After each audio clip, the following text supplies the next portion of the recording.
की रण में मारा गया।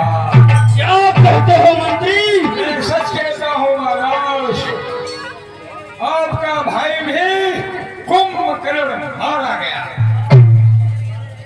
मेरा भाई कुंभकर्ण भी रण में मारा गया? जी सरकार।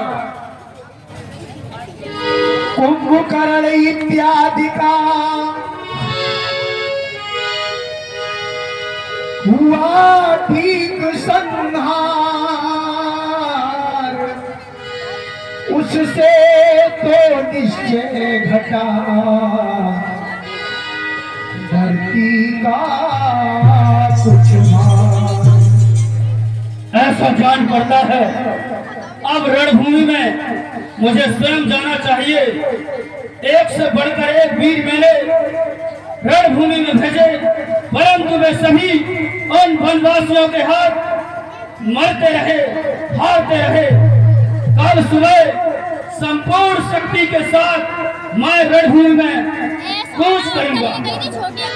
नहीं पिताश्री, इंद्रजीत के रहते आप स्वयं युद्ध भूमि में जाओ, ये कैसा होगा?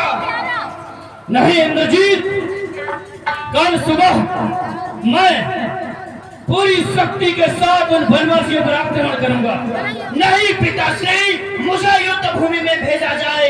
क्या पिताश्री आपको मेरे युद्ध कौशल पर संदेह है? नहीं, तुम्हारे युद्ध कौशल पर कोई संदेह नहीं है। या मोहबस मुझे नहीं भेजना चाहते? क्या आपका पुत्र मोह आपको विवश कर रहा है पिताश्री?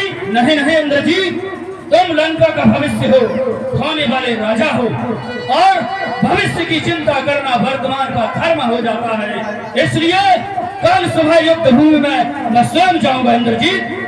नहीं पिताश्री, अगर युद्ध भूमि में स्वयं राजा जाएंगे तो ये प्रजाजन क्या सोचेगी कि ये युद्ध भूमि में राजा के होते इंद्रजीत उनका स्वयं पुत्र युद्ध भूमि में नहीं गया।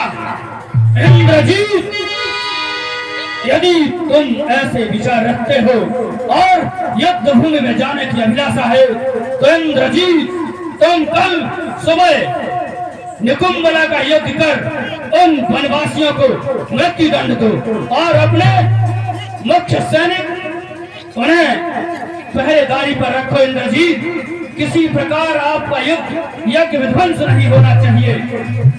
यज्ञ पूर्ण कर उन वनवासियों पर आक्रमण करो। ऐसा ही होगा महाराज, ऐसा ही होगा पिताश्री।